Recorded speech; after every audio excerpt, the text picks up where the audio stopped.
Existen muertes que la historia registra con lápida y fecha. Y existen silencios que entierran voces, sin que nadie se atreva a grabar su nombre. En la época dorada del cine mexicano, cuando las cámaras capturaban sueños en blanco y negro y las salas vibraban con aplausos, detrás de las cortinas de terciopelo se tejía otra historia. Una historia que no aparecía en los créditos. Una historia de amenazas susurradas, de contratos envenenados, de actrices que pagaron con su carrera, o con su vida, el pecado de romper el silencio. Porque en aquellos años de glamour y reflectores, hablar de más no era valentía, era sentencia. Hoy, Archivo Extra abre los expedientes que el tiempo intentó borrar. Vamos a recordar los nombres de las mujeres que se atrevieron a desafiar el sistema, que dijeron la verdad cuando nadie más lo hacía, que levantaron la voz aunque sabían que el eco podría destruirlas. Suscríbete a Archivo Extra y activa la campanita. Porque aquí no contamos historias para entretener. Las contamos para hacer justicia. Y esta es una de las más oscuras que jamás hemos tocado. Prepárate. Lo que estás a punto de descubrir te va a helar la sangre. Miroslava. Miroslava no solo poseía una de las bellezas más perturbadoras de su generación. Poseía algo más peligroso: memoria. A finales de los años 50, cuando su nombre ya figuraba en las marquesinas más importantes de la capital, la actriz checoslovaca comenzó a hablar. No gritaba, no acusaba, simplemente nombraba. Mencionaba reuniones privadas, fiestas donde no se filmaba cine, sino se cerraban pactos, productores que nunca habían leído un guión, pero manejaban ministerios enteros. Cuentan que durante una velada en la residencia de Emilio el Indio Fernández, entre copas de coñac y nubes de humo de puro, Miroslava soltó una frase que resonó como cristal rompiéndose: aquí hay quienes no saben dirigir una escena, pero dirigen presupuestos del gobierno. El silencio que siguió fue más elocuente que cualquier aplauso. Días después, en el pasillo de los estudios Churubusco, Jorge Negrete la interceptó. No con calidez, con advertencia. Esas cosas no se dicen ni en broma, muchacha. Hay oídos que nunca duermen. Pero Miroslava no se detuvo. Siguió asistiendo a entrevistas. Siguió mencionando nombres sin decirlos. Dejando pistas. Abriendo puertas que otros preferían selladas. Y entonces, comenzaron las llamadas. Teléfonos que sonaban en la madrugada. Voces que no se identificaban. Advertencias disfrazadas de consejos. Un fotógrafo de la época, cuyo nombre la historia prefirió olvidar, se le acercó una tarde en el lobby del Hotel Regis y le dijo con frialdad: tienes que aprender a cerrar la boca, Miroslava, o alguien lo hará por ti. Ella rió, nerviosa, incómoda, pero siguió adelante. La mañana del 9 de marzo de 1955, su cuerpo fue encontrado en su departamento de Paseo de la Reforma. La versión oficial habló de un suicidio por amor, de un corazón roto por Luis Miguel Dominguín, de una mujer débil que no soportó el rechazo. Pero las evidencias contaban otra historia. El frasco de barbitúricos estaba intacto. Las cartas halladas en la escena tenían fechas que no coincidían. Una vecina juró haber escuchado voces alteradas la noche anterior, una discusión feroz entre dos personas. Su testimonio jamás fue incluido en el expediente. Pedro Armendáriz, uno de los pocos que se atrevió a hablar, comentó años después con amargura: Miroslava sabía demasiado. Y en esta industria, saber demasiado es firmar tu propia condena. Su muerte no fue investigada, fue archivada. Y con ella, se enterraron secretos que hasta hoy siguen respirando bajo tierra. Blanca Estela Pavón.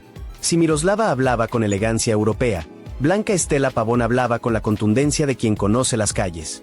La eterna compañera de Pedro Infante en pantalla no solo era talento puro. Era una mujer que leía contratos con lupa, que entendía los números, que sabía cuánto dinero generaban sus películas, y cuánto poco llegaba a sus manos. A finales de los años 40, cuando su rostro era sinónimo de taquilla asegurada, Blanca comenzó a cuestionar. Primero en privado, luego en público. Denunciaba las cláusulas abusivas, los contratos esclavistas, las regalías que jamás se pagaban mientras las películas seguían llenando cines año tras año. En una rueda de prensa que quedó grabada en la memoria de varios periodistas, soltó una bomba. El público cree que vivimos como reinas. Pero hay quienes trabajan como esclavas de los estudios. Firmamos contratos que nos atan de por vida, y nadie pregunta si eso es justo. Sus palabras sacudieron los cimientos de Clasa Films y Filmex, las productoras más poderosas de la época. Los ejecutivos no tardaron en reaccionar. Pedro Infante, que la quería como hermana, intentó protegerla. En una reunión privada le advirtió con ternura: ten cuidado, Blanquita. Aquí las paredes tienen oídos y memoria. Ella sonrió. Le agradeció, pero no se retractó. El 26 de septiembre de 1949, Blanca Estela abordó una avioneta que despegó rumbo a Veracruz. Nunca llegó. La aeronave se estrelló contra el Pico del Fraile, en las faldas del Popocatépetl.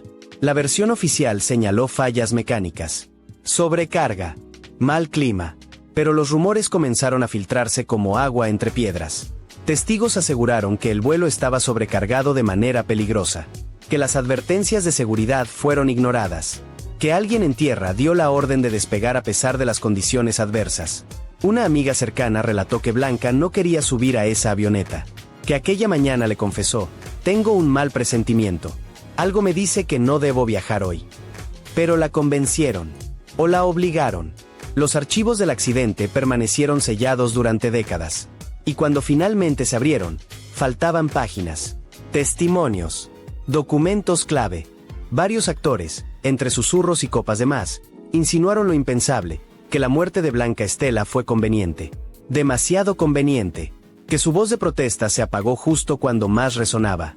La industria la convirtió en mito, en ángel, en leyenda romántica, pero su mensaje, ese quedó enterrado entre los escombros del Pico del Fraile.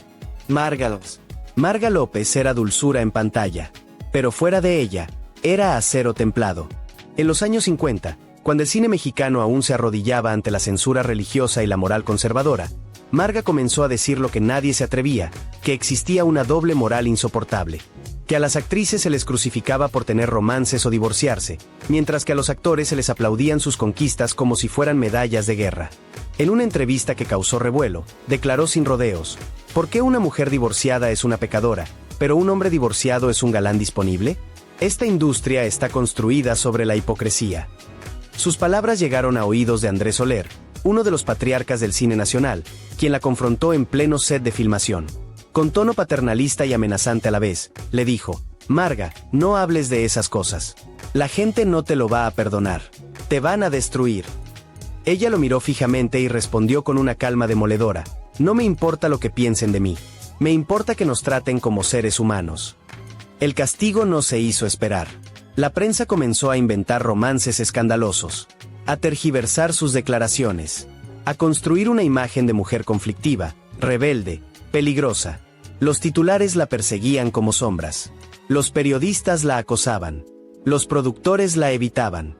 Su vida personal se desmoronó bajo el peso de las habladurías. Su matrimonio estalló en medio de titulares sensacionalistas. Y ella, que siempre había sido fuerte, comenzó a quebrarse. Sufrió crisis nerviosas, internaciones, silencios largos y dolorosos. Una amiga íntima confesó años después: sentían que la estaban crucificando viva, que cada palabra suya se convertía en un clavo más.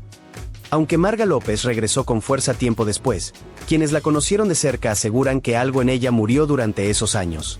La dulzura que mostraba en pantalla comenzó a mezclarse con una tristeza silenciosa, profunda, imposible de ocultar.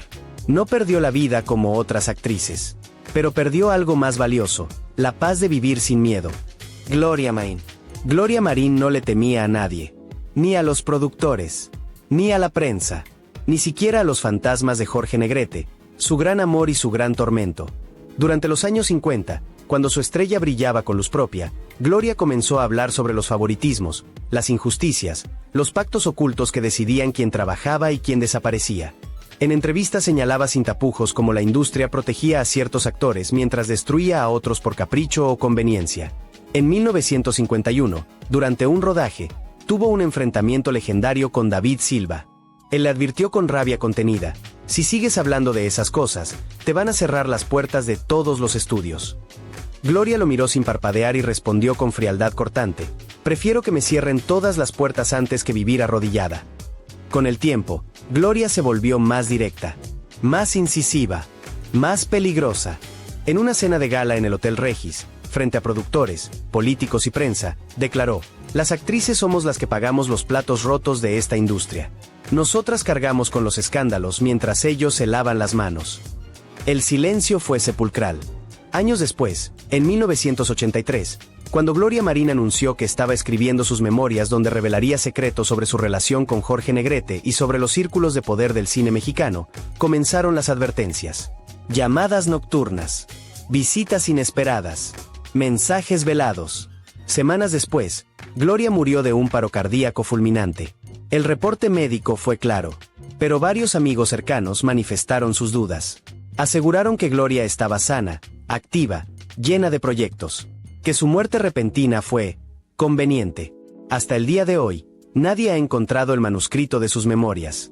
Ni borradores, ni notas, ni una sola página. Como si alguien se hubiera asegurado de que ciertos secretos jamás vieran la luz. Rosa Carmina. Rosa Carmina no solo era la reina de las rumberas. Era una mujer que conocía las sombras del espectáculo mejor que nadie. En los años 50, cuando su cuerpo hipnotizaba audiencias enteras y su nombre llenaba los cabarets más famosos de la capital, Rosa comenzó a hablar de algo prohibido: los abusos que sufrían las bailarinas y actrices en locales controlados por empresarios con vínculos al crimen organizado. En una entrevista de radio que causó un escándalo monumental, declaró sin filtro: el problema no es bailar en un cabaret. El problema es que algunos quieren que bailes en su casa, y sin pagarte. La frase detonó una bomba. Días después, fue interceptada en los estudios Churubusco por Ninón Sevilla, quien con voz temblorosa le suplicó: modera tus palabras, Rosa. Nos van a cerrar las puertas a todas. Rosa la miró con firmeza y respondió: prefiero que me cierren las puertas a que me cierren la boca. Las represalias comenzaron de inmediato. Llamadas nocturnas. Mensajes anónimos en su camerino. Amenazas disfrazadas de advertencias. Un chofer de producción contó años después que un grupo de hombres la interceptó en el estacionamiento de los estudios y le advirtió con frialdad: deja de hablar si no quieres desaparecer. Rosa Carmina sobrevivió, pero su carrera cayó en picada. De ser la favorita de los productores, pasó a ser catalogada como conflictiva, difícil, problemática. Los papeles se evaporaron. Los contratos desaparecieron. En privado, confesaba que temía por su vida, que ya no salía sola, que sentía que la vigilaban. Su historia se convirtió en advertencia para todas las demás. Hablar demasiado podía costarte no solo el trabajo, sino la libertad de seguir respirando. Fanny Schiller. Fanny Schiller era conocida como la señora del teatro. Su voz firme, su presencia imponente, su talento innegable. Pero detrás de las ovaciones, existía una mujer que no toleraba injusticias. Durante la década de 1950, cuando los sindicatos de actores estaban controlados por intereses políticos turbios, Fanny comenzó a levantar la voz en las asambleas. Exigía mejores condiciones laborales. Denunciaba favoritismos. Pedía protección para las jóvenes actrices que eran abusadas por productores y directores. En una asamblea de la ANDA, fue encarada públicamente por Fernando Soler, quien le dijo frente a todos: si sigues hablando de esa manera, te vas a quedar sin empleo. La sala quedó muda, pero Fanny no se echó atrás. Respondió con una dignidad demoledora: prefiero quedarme sin trabajo a perder la dignidad. Desde ese momento, las presiones comenzaron. Contratos cancelados. Llamadas que caían a último minuto. Advertencias directas. Se cuenta que un productor llegó a decirle con frialdad: no menciones ciertos nombres si quieres que tu familia siga tranquila. Lo extraño fue lo que vino después. Fanny, conocida por su salud sólida y su energía incansable, comenzó a enfermar de manera repentina. Sus últimos meses fueron una cadena de hospitalizaciones sin diagnóstico claro. Sus amigas más cercanas, como Sara García, comentaban en privado con preocupación: la están apagando poco a poco. El día de su muerte, los periódicos solo mencionaron una enfermedad breve. Jamás se reveló un diagnóstico preciso. Algunos compañeros insinuaron lo impensable: que lo suyo no fue natural, sino consecuencia de las presiones y el aislamiento al que fue sometida por confrontar al sistema. Su historia quedó en murmullos, narrada entre bambalinas, enterrada en el olvido conveniente. Magda Guzmán. Magda Guzmán tenía la mirada más penetrante del cine mexicano, y la lengua más afilada. En los años 60 y 70, cuando ya se había ganado un lugar respetado en cine y televisión, Magda comenzó a hablar sobre algo que todos sabían pero nadie nombraba: las mafias de representación, los contratos injustos, las listas negras que decidían quién trabajaba y quién era borrado del mapa. En una entrevista que acaparó portadas, declaró sin miedo: aquí no todo es glamour. Aquí hay llanto, hay amenazas y hay quienes deciden quién sigue trabajando y quién desaparece. Después de esas palabras, según relató Eric del Castillo años después, Magda fue citada a una reunión privada con altos mandos de Televisa. Salió de esa junta pálida, alterada, temblando. Dijo que le habían exigido retractarse o la sacarían de proyectos importantes. A partir de entonces, comenzaron los sucesos extraños. Su casa fue saqueada en lo que se catalogó como un robo común. Pero nunca se recuperaron sus pertenencias. Nunca se detuvo a nadie. En los foros de televisión comenzaron a circular listas negras. Y misteriosamente, su nombre figuraba en ellas. Cuando Magda Guzmán falleció en 2015, oficialmente por un infarto, varios periodistas insinuaron que su salud se había deteriorado por años de presiones internas con las televisoras. Se habló de que estaba trabajando en un libro de memorias donde revelaría todo lo que sabía sobre los productores de la época. Ese manuscrito jamás ha sido encontrado. Carmen Salinas comentó en entrevistas posteriores, Magda se fue con secretos que habrían sacudido la industria entera. Su muerte cerró el capítulo de una mujer valiente, pero dejó abierta la pregunta, ¿pagó un precio demasiado alto por no guardar silencio? Mapita Cortés llegó desde Puerto Rico con una sonrisa contagiosa y un talento desbordante. Rápidamente se convirtió en una de las favoritas del cine mexicano. Pero detrás de esa alegría, existía una mujer que no toleraba los abusos. En los años 50, cuando su nombre aparecía en todas las marquesinas, comenzó a expresar su molestia por el trato que recibían las actrices extranjeras. Denunciaba que eran sometidas a contratos leoninos, que no recibían compensaciones justas, que eran explotadas sin piedad. En una entrevista de radio, Mapita soltó una frase explosiva, somos quienes llenamos las salas, pero somos las últimas en saber cuánto dinero generan con nuestras cintas. Ese comentario cayó como bomba en los pasillos de las productoras. Semanas después fue citada a una reunión con ejecutivos y con Arturo de Córdoba, quien le recomendó moderarse con dureza. Este medio no perdona a quien habla de dinero. Lo que siguió fue devastador. Proyectos cancelados sin explicación. Rumores de que era conflictiva. Aislamiento gradual. Mapita, siempre alegre y sociable, comenzó a retirarse de los reflectores. Sufrió una depresión profunda que la llevó a pausar su carrera por años. Aunque regresó a la televisión en los años 70, quienes la conocieron íntimamente aseguran que nunca volvió a ser la misma. Falleció en 2006 de manera tranquila, pero su historia quedó marcada como la de una mujer que pagó un precio muy alto por levantar la voz. Para historiadores del cine, su castigo fue ejemplar. La destruyeron lentamente, sin escándalos, solo con rumores y puertas que se cerraban. Su caso demostró que hablar de más podía significar el comienzo del final. Andrea Palma. Andrea Palma fue la primera gran diva del cine sonoro mexicano. La mujer del puerto la inmortalizó, pero también la marcó. A finales de los años 40, cuando ya era una figura consolidada, Andrea comenzó a hablar sobre algo peligroso, el control que ejercía el gobierno sobre los contenidos cinematográficos. En una reunión de la ANDA, frente a directivos y funcionarios, declaró con valentía, el cine no puede ser propaganda. El cine debe ser arte. Esa frase, que parecía inofensiva, la colocó bajo la mirada de las autoridades. Era una época en que la Secretaría de Gobernación supervisaba los guiones para asegurarse de que no incluyeran mensajes contrarios a la moral y las buenas costumbres. Tras aquel discurso, comenzaron las presiones. Proyectos cancelados. Financiamientos negados. Domingo Soler le advirtió con preocupación. No le tires piedras al gobierno, Andrea. No ganamos nada con eso. Pero Andrea continuó insistiendo en la libertad creativa. Lo inquietante es que, según relatan familiares, en esos años empezó a recibir visitas de inspectores culturales que revisaban sus libretos, e incluso su correspondencia personal. También se rumoró que fue incluida en listas de artistas incómodos para el régimen, algo que jamás ha sido desclasificado oficialmente. Aunque Andrea Palma murió de manera natural en 1987, su carrera comenzó a apagarse desde los años 50, justo después de estas confrontaciones. Para ciertos historiadores, su declive no fue casualidad, sino consecuencia de haber incomodado a demasiadas figuras poderosas. Su historia es un recordatorio. El precio de hablar demasiado no siempre se pagaba de inmediato, pero podía extinguir una trayectoria de forma silenciosa y efectiva. Lupe Vélez. Lupe Vélez fue la primera en conquistar Hollywood. La mexicana de fuego, le llamaban. Su temperamento apasionado y su habilidad para dominar la escena la convirtieron en una figura admirada y temida. Pero Lupe no se conformó con posar para las cámaras. Hablaba abiertamente sobre el racismo en Hollywood, las presiones de los estudios, la manera en que las actrices latinas eran tratadas como productos desechables. En una entrevista de 1939 declaró sin reservas: "Aquí nos quieren dóciles y sonrientes, pero obedientes. Si no te adaptas, te borran". Ese comentario no pasó inadvertido.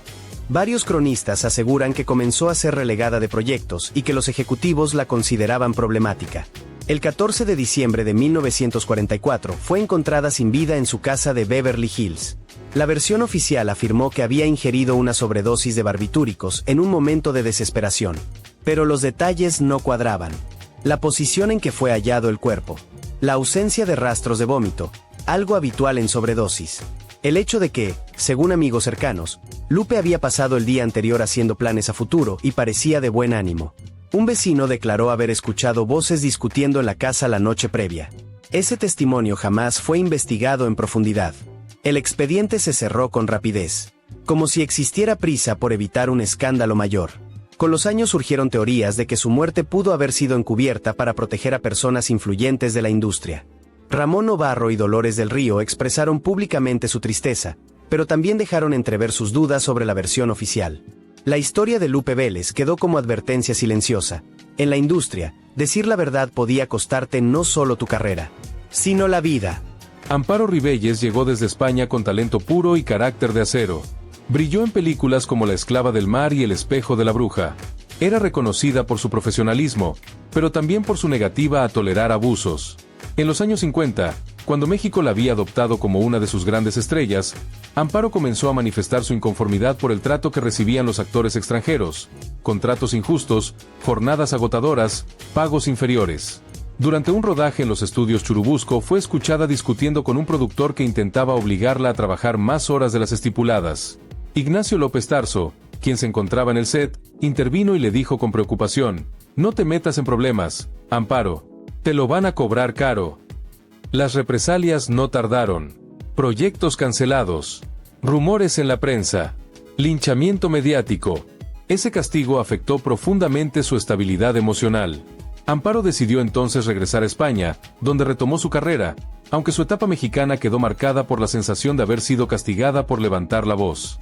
Aunque Amparo Rivelles murió en 2013 por causas naturales, varios investigadores del cine coinciden en que su salida de México fue una consecuencia directa de enfrentarse a un sistema que no toleraba ser cuestionado. Su historia es un ejemplo de cómo las actrices podían ser expulsadas de manera silenciosa cuando decidían desafiar a las figuras de poder.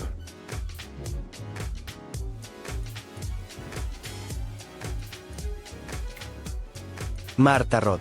Marta Roth, nacida en Italia pero convertida en estrella del cine mexicano, fue famosa por sus papeles de mujer delicada y elegante.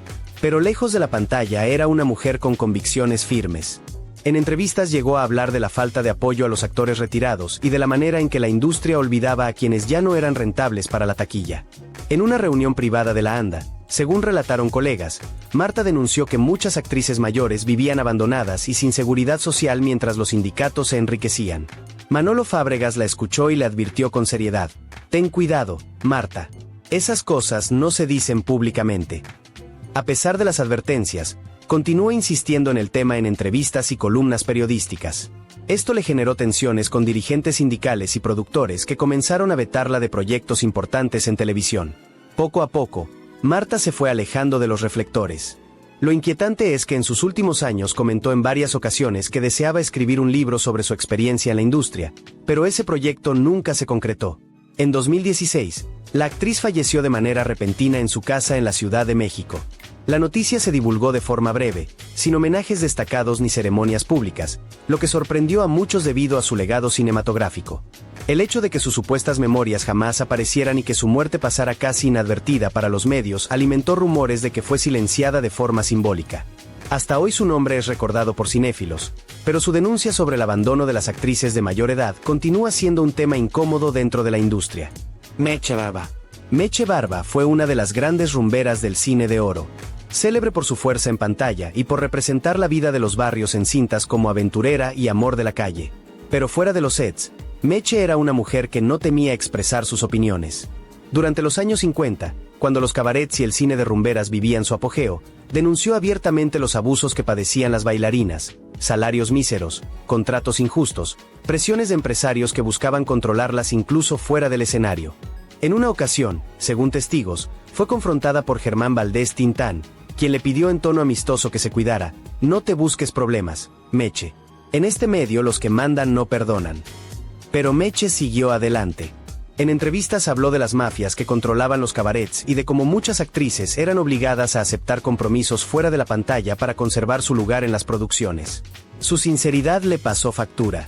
Muy pronto comenzaron a cerrársele las puertas en los estudios, y los papeles protagónicos que antes eran suyos fueron entregados a otras actrices. La prensa empezó a llamarla problemática, y sus apariciones en el cine disminuyeron de manera drástica. Aunque vivió muchos años más, falleció en el año 2000. Sus últimos tiempos estuvieron marcados por la nostalgia y por la sensación de haber sido castigada por hablar demasiado. Amigos cercanos mencionaban que Meche nunca dejó de recordar cómo fue apartada del cine en el mejor momento de su carrera. Para muchos historiadores, su caso demuestra que la industria no siempre necesitaba eliminar físicamente a una actriz para silenciarla. Bastaba con aislarla, destruir su reputación y dejarla sin trabajo para que su voz se borrara de la conversación pública. María Félix. María Félix no fue solo la diva más grande del cine mexicano. Fue una mujer que jamás permitió ser intimidada por productores, políticos ni periodistas. La doña era famosa por su lengua afilada y por expresar en voz alta lo que otras actrices preferían callar. En entrevistas criticaba abiertamente el machismo de la industria, los abusos de poder y las presiones que se ejercían sobre las estrellas para mantenerlas bajo control. En una célebre ocasión fue confrontada por Jorge Negrete durante una cena en casa de Agustín Lara, cuando le pidió que dejara de provocar a los periodistas con sus declaraciones. María respondió con su habitual frialdad: yo no provoco, Jorge. Yo digo lo que todos piensan y no se atreven a decir. Esa actitud desafiante la convirtió en enemiga de más de un personaje poderoso. Durante los años 50, cuando se negó a participar en proyectos que consideraba mediocres, comenzó a recibir advertencias de que su rebeldía podría costarle contratos e incluso un veto en los estudios. Pero ella no cedió. Su vida estuvo rodeada de tragedias y misterios: la muerte de su hermano Pablo, fusilado por el ejército tras un conflicto político, el asesinato de su primer esposo, Enrique Álvarez del Castillo, e incluso rumores de que en distintas ocasiones recibió amenazas de muerte por sus posturas políticas. A pesar de todo, María nunca dejó de hablar. Lo más inquietante es que en los últimos años de su vida confesó a algunos periodistas que poseía un archivo personal con cartas, documentos y fotografías que demostraban los abusos que había presenciado dentro de la industria. Ese archivo jamás fue publicado y, según su hijo Enrique Álvarez Félix, gran parte del material desapareció tras su fallecimiento en 2002. Hasta hoy, su figura sigue siendo símbolo de independencia y resistencia, pero también deja abierta una pregunta: ¿qué verdades guardó la doña que nunca llegamos a conocer? Elsa Aguirre. Elsa Aguirre es uno de los rostros más hermosos y representativos del cine de oro. Desde su debut en los años 40 se convirtió en un símbolo de elegancia y sensualidad, pero también de carácter. A diferencia de muchas de sus contemporáneas, Elsa habló abiertamente sobre el machismo en el medio y las presiones que recibían las actrices para aceptar papeles que no deseaban. En varias entrevistas de los años 60 declaró: muchas veces quieren que las actrices hagan lo que el productor ordena fuera de cámara, no solo frente a ella. Yo no vine aquí para eso. Sus palabras incomodaron a más de un empresario. Hubo productores que dejaron de contratarla y directores que la calificaron como difícil. Aún así, Elsa se mantuvo firme y no dudó en rechazar proyectos, incluso en el punto más alto de su fama. Durante un rodaje fue vista discutiendo fuertemente con Arturo de Córdoba, quien según testigos le dijo que no podía desafiar a los productores de esa manera. Elsa le respondió: prefiero quedarme sin trabajo antes que quedarme sin respeto. Aunque no fue asesinada ni sufrió un accidente sospechoso, su carrera sí resultó afectada por esta postura. En la década de los 70 prácticamente desapareció de las pantallas, un retiro que muchos consideran forzado por el aislamiento al que fue sometida. La propia Elsa lo ha reconocido en entrevistas recientes: me castigaron por decir no y tuve que pagar el precio. Hoy Elsa Aguirre es vista como un ejemplo de integridad y resistencia. Su vida demuestra que en un sistema que intentaba controlar a las actrices, ella eligió el camino más difícil, el de la dignidad, aun cuando eso significara perder contratos, fama y oportunidades. Lilian de Celis. Lilian de Celis llegó al cine mexicano con voz prodigiosa y elegancia europea. Su carácter firme la hacía distinta.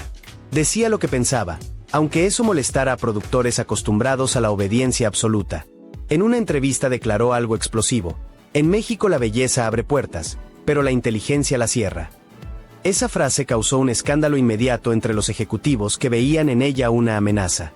Durante la filmación de La guitarra de Gardel en 1960, fue vista discutiendo acaloradamente con el productor principal, quien intentó imponerle cláusulas adicionales sin aumentar su salario.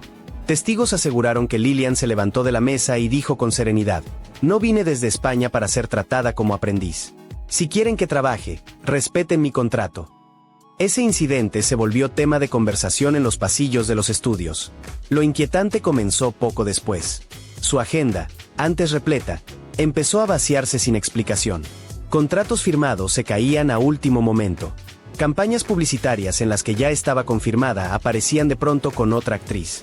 Una presentadora de televisión afirmó años después que le prohibieron invitar a Lilian porque estaba en lista roja. La propia actriz confesó a una amiga cercana que sentía que la estaban empujando fuera del país. No quieren que siga hablando. En 1962 decidió regresar a España alegando cansancio y decepción. Sin embargo, su salida estuvo rodeada de rumores, que había recibido amenazas, que un poderoso empresario la había presionado, que estaba preparando una denuncia que nunca llegó a presentar. Murió en 2022, ya retirada de los escenarios. En sus últimos años comentó en entrevistas que su etapa mexicana había sido hermosa pero peligrosa, una frase que muchos interpretaron como una confesión contenida. Sara Montiel. Sara Montiel, la estrella española que conquistó México antes de deslumbrar a Hollywood, no solo era sensualidad y elegancia, también era una mujer con un carácter indomable. Cuando llegó al cine mexicano en los años 50, ya tenía claro el tipo de papeles que quería interpretar y el trato profesional que merecía. En una entrevista declaró: "Aquí buscan mujeres bellas, pero no fuertes. Y yo soy ambas". Esa frase incomodó profundamente a los ejecutivos que preferían a las actrices obedientes y agradecidas. Desde ese momento quedó marcada como alguien difícil.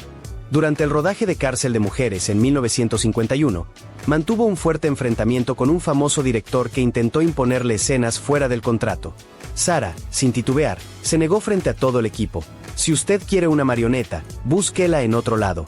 Yo soy actriz, no adorno". Ese incidente encendió tensiones entre ella y los estudios. Lo inquietante comenzó cuando su fama creció demasiado rápido. De pronto, proyectos donde ya estaba confirmada se cancelaron sin explicación. Contratos se modificaban a último minuto. Las revistas empezaron a publicar rumores sobre supuestos desplantes y caprichos. Un maquillista relató que en una ocasión escuchó a 2 ejecutivos decir: "Hay que ponerla en su lugar antes de que se crea intocable". Con el tiempo, Sara empezó a recibir advertencias veladas. Joaquín Cordero llegó a decirle: "Te estás ganando enemigos poderosos. Ten cuidado". En 1954 decidió dejar México y regresar a España, donde su carrera explotó con el último cuplé. Pero muchos historiadores del cine mexicano coinciden en que su salida no fue del todo voluntaria. Se hablaba de presiones internas, de un veto silencioso y de un conjunto de figuras influyentes que preferían verla lejos antes que permitirle seguir denunciando injusticias. Años más tarde, la propia Montiel insinuó en entrevistas que en México aprendí que el éxito también puede ser un peligro. Nunca detalló más, pero sus palabras alimentaron la versión de que había sido empujada fuera del país. Sara Montiel falleció en 2013, convertida en leyenda internacional, pero su paso por México quedó envuelto en un aura de misterio. Lilia Prado. Lilia Prado brillaba por su espontaneidad, su sonrisa magnética y esa mezcla de picardía y nobleza. Pero detrás de esa imagen ligera, había una mujer que observaba con atención cómo funcionaba realmente la industria. A mediados de los años 50, cuando su fama ya estaba consolidada, empezó a señalar en entrevistas algo que incomodaba profundamente a los directores más prestigiosos: la preferencia sistemática por actores varones en papeles protagónicos, incluso cuando las historias giraban alrededor de personajes femeninos. En una rueda de prensa dijo: "Las mujeres hacemos la mitad del trabajo y recibimos la mitad del crédito, cuando bien nos va". Esa frase recorrió todos los estudios. Luis Buñuel, quien la dirigió en varias ocasiones, intentó advertirle con sutileza que sus palabras podrían traerle problemas, pero Lilia, firme en sus convicciones, respondió: "No puedo quedarme callada. Este medio debe cambiar". Sus declaraciones empezaron a incomodar a ejecutivos que veían en ella a una actriz demasiado influyente. En los pasillos se decía que Lilia se estaba creyendo más importante que los productores y la prensa, que antes la adoraba, comenzó a publicar notas maliciosas. Lo inquietante vino después. Durante el rodaje de una cinta en 1957, un asistente aseguró haber visto cómo un productor la confrontó en privado y le dijo que si seguía hablando su carrera se acabaría más rápido que un rollo de película. A partir de ese momento, Proyectos donde ya estaba confirmada comenzaron a cancelarse sin explicación. Contratos se modificaban para reducir sus escenas. Las revistas de espectáculos la retrataban como difícil. Lilia, acostumbrada a ser querida por el público, empezó a notar un silencio extraño a su alrededor, como si muchos hubieran recibido instrucciones de mantener distancia. Aún así, la actriz no dejó de trabajar, pero su presencia en pantalla se volvió cada vez más esporádica. Amigos cercanos relatan que durante esos años Lilia confesó sentir que la estaban arrinconando lentamente como una forma de castigo silencioso. En una conversación privada con una compañera comentó: "No quieren que nuestras voces sean fuertes. Prefieren que seamos bonitas y calladas". Nunca reveló quién la había amenazado ni qué presiones recibió exactamente, pero sí dejó claro que hubo manos poderosas detrás de su repentina caída en popularidad. Lilia Prado murió en 2006, alejada del escándalo y con un legado artístico enorme. Sin embargo, muchos historiadores del cine sostienen que su declive no fue natural, sino provocado, que sus declaraciones, adelantadas a su tiempo, molestaron a figuras clave que decidieron apagar su brillo sin necesidad de vetos explícitos. Solo dejando de llamarla Esther Fernández. Esther Fernández, la delicada musa que inmortalizó la imagen de la mujer tierna e inocente en los inicios del cine de oro, escondía un carácter mucho más firme del que mostraba en pantalla. Aunque era vista como la novia perfecta del cine mexicano, en privado se quejaba abiertamente de la forma en que los estudios controlaban la vida personal y profesional de las actrices jóvenes. A principios de los años 40, cuando su carrera estaba en su punto más alto, Esther comenzó a decir en entrevistas que el verdadero problema del cine mexicano no era la falta de talento, sino la falta de libertad. Las actrices vivimos vigiladas. Lo más grave ocurrió durante la preproducción de una película en 1944, cuando Esther rechazó una cláusula que le exigía estar disponible para eventos sociales organizados por patrocinadores y políticos. Según testigos, un ejecutivo de alto rango la llamó a su oficina y le dijo: "Aquí no se dice que no, niña". Esther respondió con calma, pero con una firmeza sorprendente: "No soy un objeto promocional. Soy actriz". Esa frase circuló rápidamente entre los estudios y la marcó como problemática. Roberto Cañedo intentó aconsejarle que se moderara, advirtiéndole que en la industria los errores de una actriz no se perdonan, se castigan. Las consecuencias no tardaron. Proyectos donde ya estaba confirmada se pospusieron sin explicación. La prensa, que antes la describía como angelical, comenzó a insinuar que había perdido su encanto, que estaba difícil o distante. Un maquillista cercano contó años después que Esther recibía notas anónimas en su camerino con mensajes como: "No te conviene seguir hablando". En 1946, repentinamente, Esther dejó México para probar suerte en Estados Unidos. La versión oficial decía que buscaba nuevas oportunidades, pero varios historiadores sostienen que en realidad huyó de presiones internas que la estaban asfixiando. En Hollywood trabajó, sí, pero nunca con el impulso que tenía en su país. Cuando volvió a México años después, encontró una industria que ya no la recibía con los brazos abiertos. Sus papeles eran cada vez más escasos y su nombre había perdido el brillo que alguna vez tuvo. Esther Fernández murió en 1999, en silencio y lejos del estrellato que mereció. Su historia es una de las más tristes, una mujer que fue castigada por negarse a ser un objeto. Estas no son solo historias del pasado, son advertencias del presente. 18 mujeres, 18 voces, algunas apagadas con violencia, otras silenciadas con olvido, pero todas compartieron el mismo pecado: hablar cuando el sistema exigía silencio. Miroslava, que sabía demasiado. Blanca Estela, que cuestionó los contratos.